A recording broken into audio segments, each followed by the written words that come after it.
The Nashville Predators get a big win last night over the San Jose Sharks to tie a franchise record for longest consecutive point streak. I'm going to tell you why it is a way bigger deal right now. You're Locked On Predators, your daily podcast on the Nashville Predators. Part of the Locked On Podcast Network, your team every day.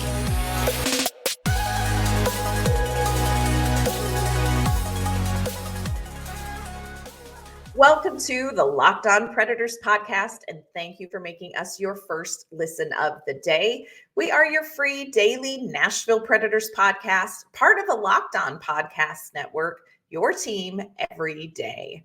Of course, want to kick off our Wednesday episode with a shout out to our Locked On Pred Heads, our everyday listeners who tune in to talk Predators hockey with us each and every day. We appreciate your support. We love that we get to spend a bit of your day with you.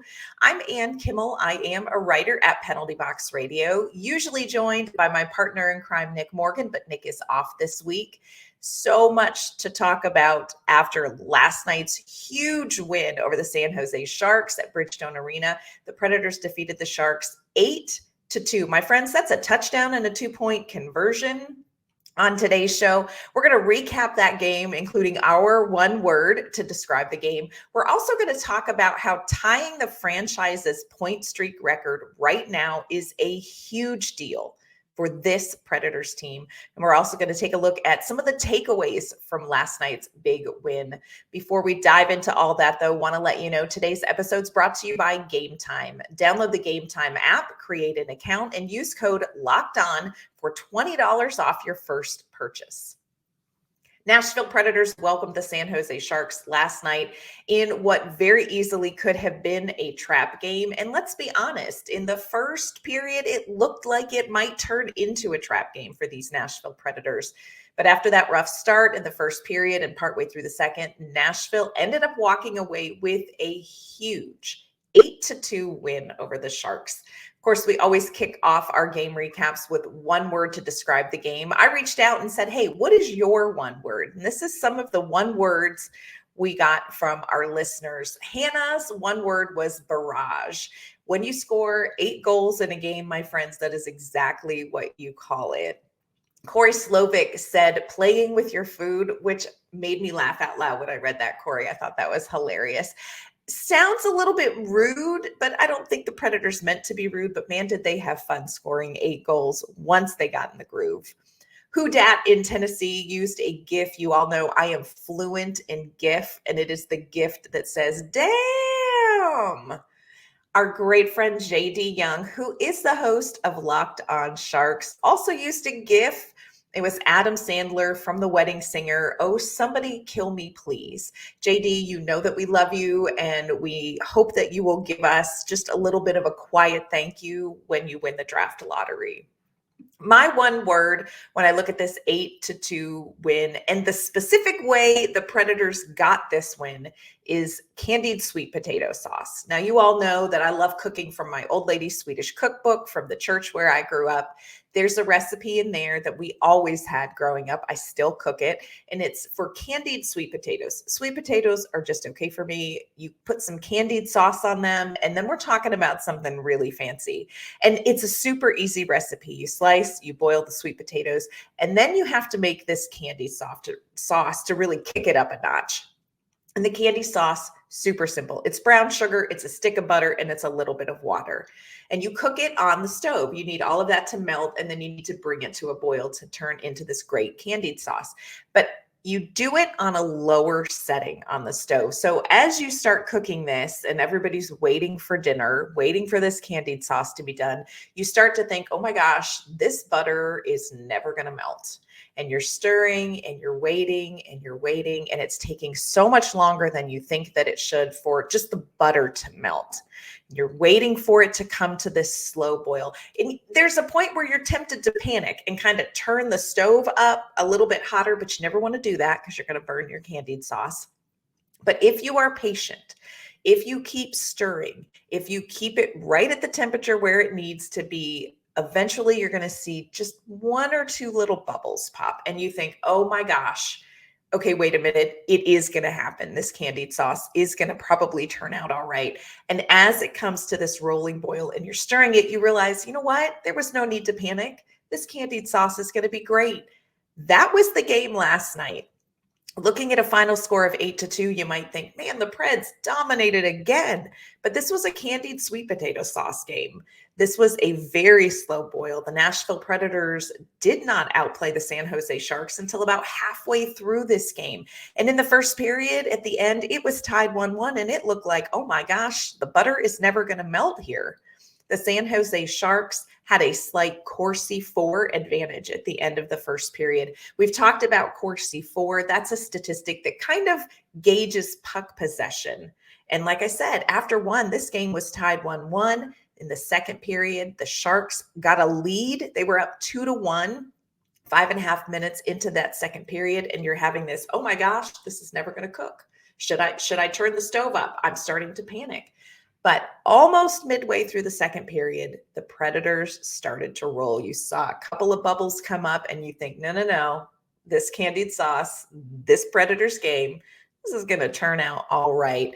And it's so funny because if you look at the way fans felt watching this game, it was dramatically different from the end of the first period to the end of this game. You know, end of the first period, you're tied 1-1 and you're thinking, oh my gosh, it's a trap game. And at the end of the third period, this is a Nashville Predators team that dominated 8-2.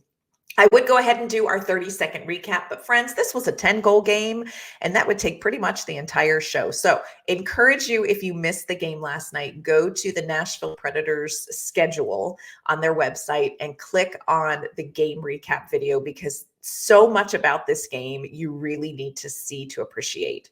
The biggest thing about this game is that it tied the Predators' franchise record for 15 straight games with a point.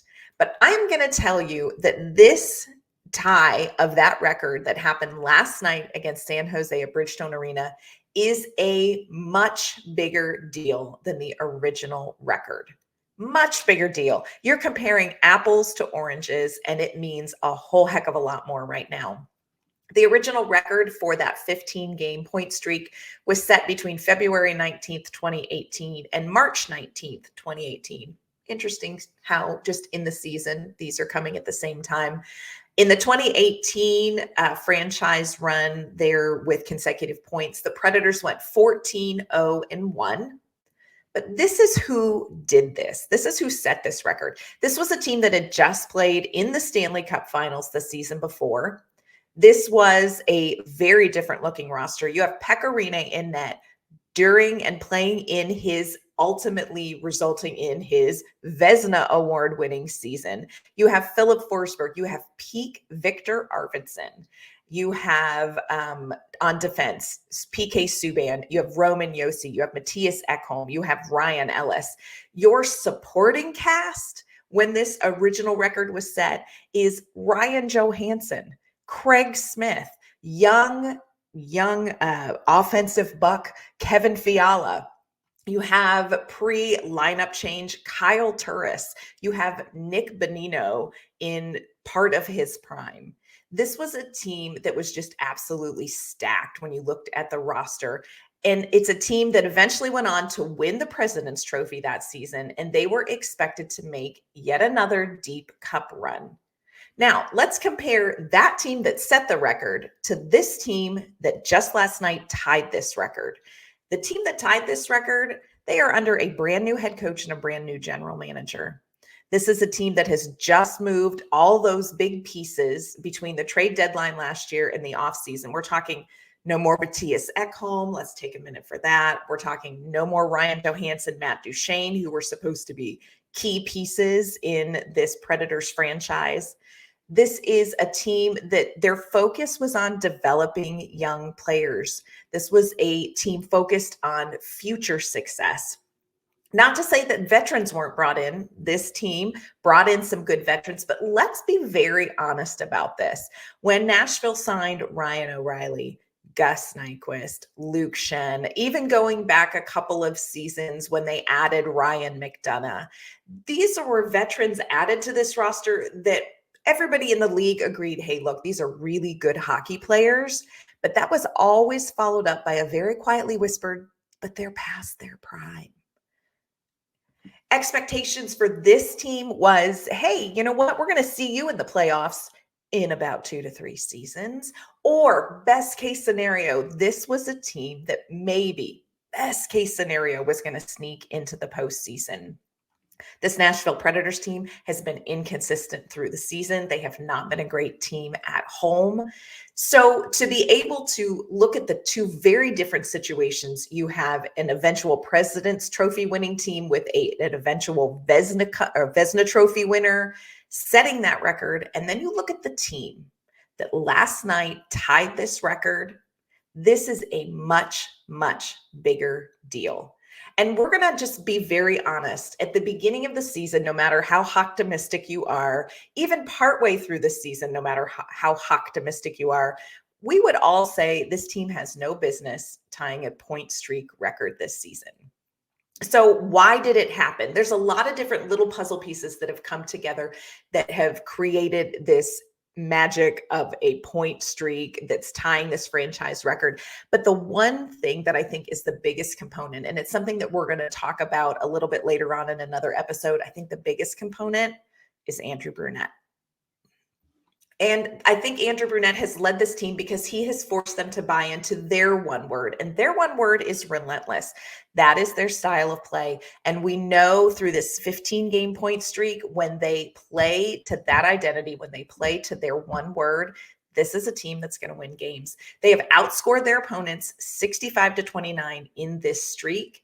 The Nashville Predators have the 5th most total goals for out of all the Western Conference teams, the 5th most. They are only behind Colorado, Dallas, Vancouver, and Edmonton. They have more goals this season than Vegas, than the LA Kings, than the Winnipeg Jets. And friends, over this 15-game point streak, they have only trailed 16 minutes. Such an incredible accomplishment for a team that has no business setting franchise records. It is a much bigger deal right now. They're going to look to break that record tomorrow night against a very tough Florida Panthers team. We're going to preview that game on tomorrow's episode. Coming up, we still have plenty of takeaways from last night's 8-2 win over the Sharks, and we're going to dive into those here in just 1 minute. First, want to let you know today's episode is brought to you by our friends at eBay Motors. Passion, drive, and patience. That's what brings home the winning trophy in sports. That's also what keeps your ride or die alive. eBay Motors has everything you need to maintain your vehicle and level it up to peak performance. From superchargers, roof racks, exhaust kits, LED headlights, and more, whether you're into speed, power, or style, eBay Motors has got you covered. With over 122 million parts for your number one ride or die, you'll always find exactly what you're looking for. And with eBay's Guaranteed Fit, your part is guaranteed to fit your ride every time or your money back. Because with eBay Motors, you're burning rubber, not cash. With all the parts you need at the prices you want, it's easy to turn your car into the MVP and bring home that win. Keep your ride or die alive at ebaymotors.com. Eligible items only. Exclusions apply. eBay Guaranteed Fit only available to U.S. customers. On tomorrow's show, we are going to talk with our great friend Armando Velez. He is the host of Locked on Florida Panthers to preview this giant looming game tomorrow night against the very hot Florida Panthers. But we're going to stay focused on this great 8-2 win over the San Jose Sharks because there are some really important takeaways from this game that we have to talk about. The first thing is this was a different kind of win for this Nashville Predators team. There is great parenting advice that applies so much to a hockey game, and that is you start as you mean to go on. But friends, in parenting and in hockey, it does not always work that way. This Nashville Predators team has gotten off to hot starts through this entire 15-game point streak, but they didn't do it last night. This was a very different kind of win, and this is what's real. It is hard to play at that level over and over again for 60 minutes of hockey. And the Nashville Predators have pretty much dominated their games for 60 minutes through this point streak. Last night, it had the makings and the look and the smell and the feel in the gut of a trap game because they didn't get off to that hot start. That fourth line, just didn't sort of kick off the game the way they normally do. And the rest of the team just could not find the momentum. In every game, there is a pivot point. I always talk about there's one play, there's one goal, there's one shift that changes the trajectory of a game. And last night, that happened when the Nashville Predators killed off a penalty in the second period.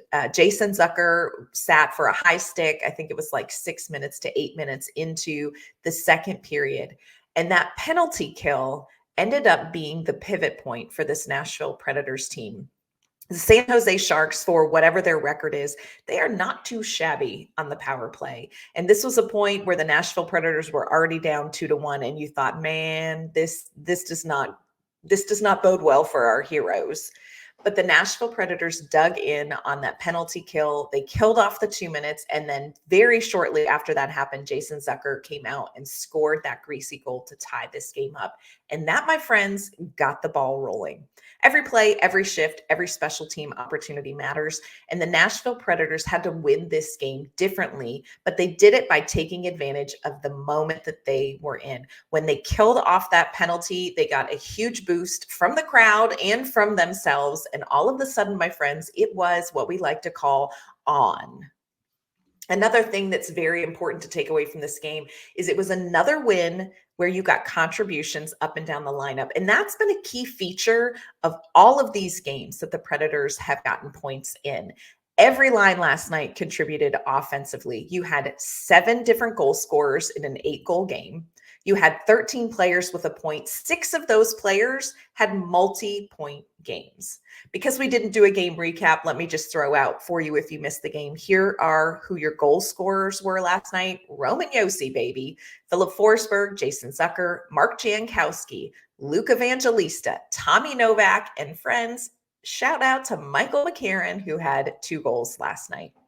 But it wasn't just what this team did offensively, defensively. This team played such a great game. Once they kind of got their skates under them, they really absolutely shut down the San Jose Sharks. And I want to give a shout out to Mark Del Gaizo. I am at least the secretary treasurer of the Mark Del Gaizo fan club because I have really been impressed with him, for several years, watching him, in Milwaukee and coming up and playing in the camps and things like that. Like Mark Del Gaizo, this is a guy who could fly under the radar, but if you watch him, this is somebody who brings really good skill to this game. And I loved that he got a chance.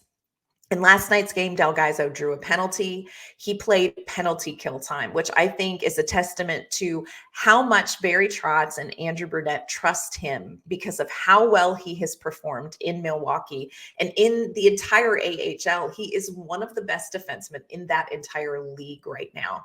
He had the 3rd most minutes of any defenseman behind Roman Yosi and Ryan McDonagh, which again tells you this is a young player. This is a new face on the bench that Andrew Brunette trusts. Speaking of Ryan McDonagh, and I think we all know I am the president of the Ryan Patrick fan club, Ryan McDonagh finished last night's game with a +6. Now, I know that we've talked about the fact that like plus minus is maybe like this weird stat, but I think you have to give credit for the fact that when there is an 8-goal game, you have Ryan McDonagh who is on the ice for 6 of those goals. And when you look at that ratio, that ain't nothing, my friends. Ryan McDonagh, again, +6 last night. That is the best plus minus for any NHL player this entire season in the entire league. And just for fun, Ryan McDonagh had 3 assists. And you know what? From that Jason Zucker goal on midway through the second period, the San Jose Sharks only recorded 5 more shots on goal through the rest of the game. So this was a defensive shutdown as well as an offensive smorgasbord of goals. And remember, all of that happened after a very lackluster first period and start of the second period. So there is a way that this Predators team can dig in and find that exceptional play. Another thing we have to talk about is the maturing of young players like Tommy Novak and Luke Evangelista. Oh my goodness. Each of these two players had a goal in last night's game, but it wasn't just that, hey, look, they scored. It was the goals that they scored that made you think, okay, boys, in the word of our previously mentioned gift, damn. Luke Evangelista had a great backhanded goal from the slot. Tommy Novak skated in front of the goal, kind of went a little bit past it, was pushed a little bit past it. So he shot between his legs and scored a goal. After the game, head coach Andrew Brunette talked about what he saw from Luke Evangelista and from Tommy Novak. And we got a chance to hear from Vange himself. This is what they had to say.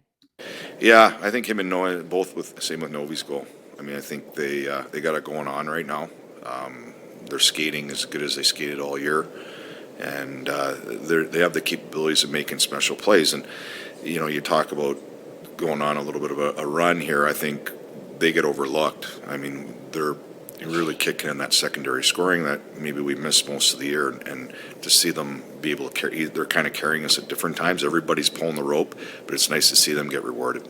Yeah, I mean, I try that move a lot, actually, coming off the right wall there, and I was holding it like I was going to shoot, and I saw the D-man stick kind of flip and took it to the middle and just tried to rip it on net and went in, fortunately. So, yeah, it turned out pretty well. Turned out pretty well. Yeah, it did turn out pretty well, Luke Evangelista. So great to see these younger players who have had moments of inconsistency through this season. Tommy Novak dealt with injury and really struggled when he got healthy to get back to his game. Luke Evangelista, remember, this is a player who has been a healthy scratch at times because of inconsistency. What you're seeing over this 15-game stretch is really the development of these two guys becoming players that this team relies on for offense and who are responsible defensively. Like, they're really growing in different aspects of their game. So huge takeaway from this win. Coming up, we're going to talk about one more player that deserves a shout out and the two most important takeaways from last night's game that could be a game changer in tomorrow night's game against those Florida Panthers. But first, this episode is brought to you by our friends at Game Time. Game Time is the fast and easy way to buy tickets for all the sports, music, comedy, and theater events near you. They have killer last-minute deals. They show all-in prices. You get views from your seat, and they have a best price guarantee. All of this means Game Time takes the guesswork out of buying tickets, and they are obsessed with finding ways to help save money on tickets. Game Time has deals on tickets right up to the start of the event, so if you're a last-minute planner, Game Time is for you. It's the place to find those last minute seats. You can also find exclusive flash deals and sponsored deals on tickets for football, basketball, baseball, concerts, comedy, theater, and more. With their zone deals, you pick the section and Game Time picks the seats for big time savings. And the Game Time guarantee means you're going to always get the best price. If you find tickets in the same section and row for less, Game Time will credit you 110% of the difference. So take the guesswork out of buying tickets with Game Time. Download the Game Time app, create an account, and use code LOCKEDON for $20 off your first purchase. Terms apply. Again, create an account and redeem code LOCKEDON for $20 off. Download Game Time today. Last minute tickets, lowest price guaranteed. There is very little time to savor last night's 8-2 victory over the San Jose Sharks. Again, the Predators are looking to break that franchise record consecutive point streak, but they have to do it in Florida against a very tough Florida Panthers team. This is a Florida Panthers team that is one of the top teams when you talk about cup contenders this season. On tomorrow's show, I'm going to preview that game and talk with Armando Velez from Locked On Florida Panthers. So be sure to tune in on tomorrow's show. But we are going to wrap up last night's game. There are two takeaways and one player that I think you absolutely have to talk about. And that one player is Roman Yosi. And this is the player we've talked about through this entire point streak. Roman Yosi last night had 1 goal, 2 assists, and there is nothing about his game right now that is not the best hockey we have seen from him. And I'm talking about Norris Trophy season. I'm talking about 96-point season. This is the best hockey we have seen from Roman Yosi. And it's come in a season that was a really tough adjustment for him. He is playing phenomenal defense, generating offense. He is bringing in young players like Luke Evangelista with some amazing assists. He's just doing everything right. And that is what you need from this team. You need your best players to play their best. That's what Nashville's getting from Roman Yosi. Should Roman Yosi be in the Norris conversation? Yeah. But we asked Andrew Brunette his opinion on that, and he gave a little bit longer, more detailed answer. This is what he had to say about Yosi for Norris. He kind of gets overlooked, and I think that happens a lot when you've been in this league a long time. You're not the shiny new toy. But I think the way he's played of late, it's hard not to put him out there, put him on there. Again, talked about it. In my opinion, he's playing as high as level as anybody in the league at that position right now. So he deserves to be in the talk. Yeah, he does deserve to be in that talk. I love that Andrew Brunette talked about him not being the shiny new toy. And this is what's real. Roman Yosi, I think, does tend to get overlooked for a couple reasons. Number one, he is on a team that is not considered a cup contender, that just hasn't been able to make late postseason pushes that kind of affect the perspective of a player beyond that postseason. Number two, the Nashville Predators are a medium-sized market. You are always going to get the look at the bigger markets, the bigger name teams. Those players are probably always just going to naturally get a little bit more publicity. And I also think what he talked about, I love that he referred to him as not the shiny new toy, which, I mean, come on, it's Roman Yosi. He's always shiny. But I think you are looking for that next big thing. You're looking for that next big name when voters are looking at things like the Norris or the Vezina. You don't always want to look at the guys who have been around for a while. You're looking for the next big name. You kind of want to discover somebody with these awards. That's not going to happen for Roman Yosi. But Roman Yosi absolutely needs to be a part of this Norris conversation. We'll see how that all pans out. Two takeaways from this San Jose Sharks game that are dramatically going to impact the outcome of the Florida game if the Predators can still kind of latch on to these two things that we're going to wrap up the show talking about. Number one is big third periods. The Nashville Predators have outshot their opponents, we talked about earlier, 65-29 in these last 15 games. But here is the interesting stat. 32 of those 65 goals have been scored in the third period. 49% of Nashville's goals have come in the third period. Now, I know what you're going to say. You're going to say, yeah, but those are empty net goals. Empty net goals count. And in some ways, they are just as important when you're looking at a 15-game point streak, because that means this team was in a 1-goal game. They were in maybe a 2-goal game. They're under pressure. They're playing 6-on-5, and they find a way to overcome that and score those empty net goals. So don't discount how important an empty net goal is for the Nashville Predators and how important those empty net goals have been through this 15-game point streak.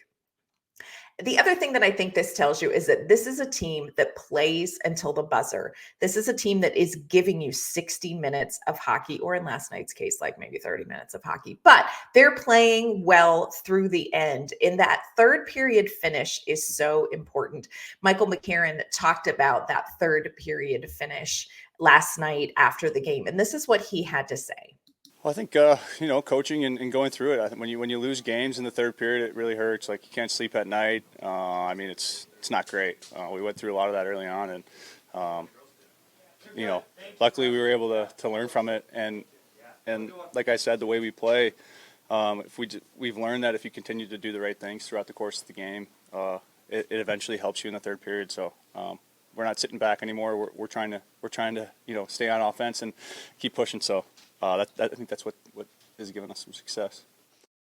That 60 minutes of hockey that we're going to keep pushing, that is changing the mindset of this team, and it's changing the way this team is winning games. The other thing that it does is it dramatically affects the opponent. You get to the third period and these opponents are tired of us. They are tired of this Nashville Predators team. They are tired of being out hustled. They are tired of being forechecked. They are tired of trying to get goals past quality goaltenders. So third period play is so important, and it's going to be huge, especially tomorrow night against the Florida Panthers. The other thing that I think is going to be huge, it's been a big part of Nashville's success. It will continue to be a big part of Nashville's success. And it's going to be a game changer in these big games.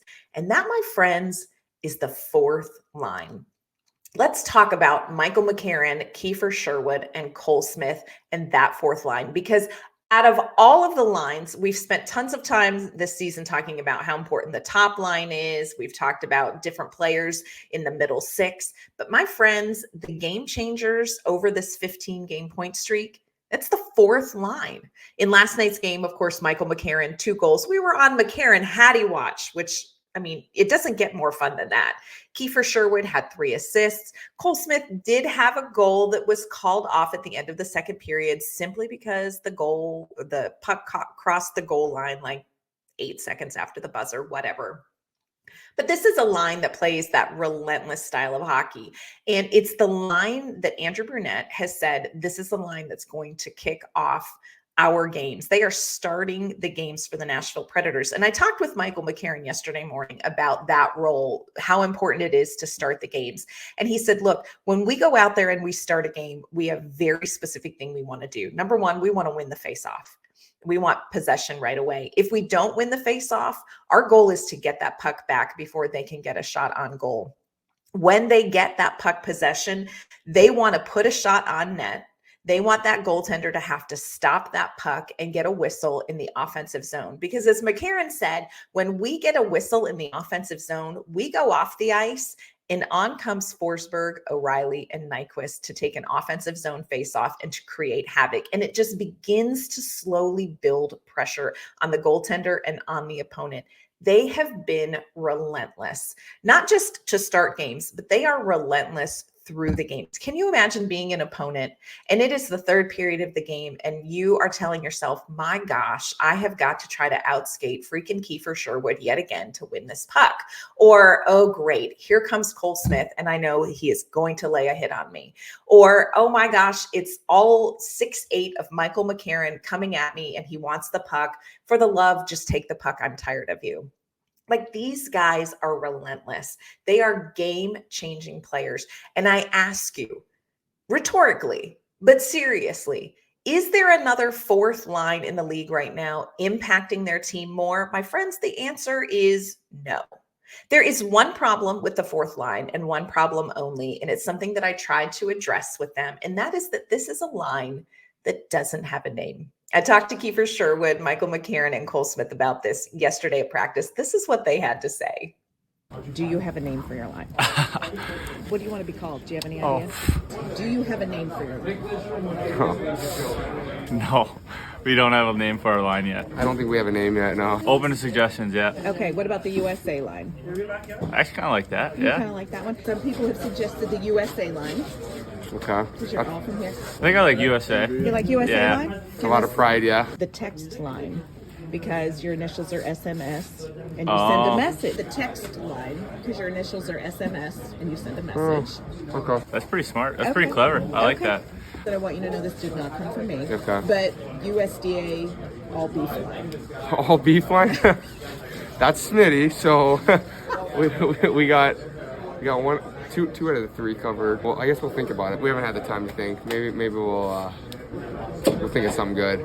Something about energy or something simple like that. I think that's for somebody that's a little bit smarter than us 3. So someone else can come up for it with us. And No, I probably leave that up to Big Mac to create the name. He likes to be creative. You guys can call us whatever you want. That's fine with us. We're just going to focus on what we do best. And it's playing hard and playing the right way.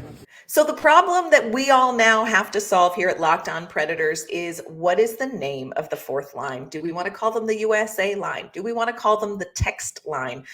I really don't want to call them the USDA all beef line. But another suggestion we heard last night after the broadcast, what about the meat and potatoes line? I don't know.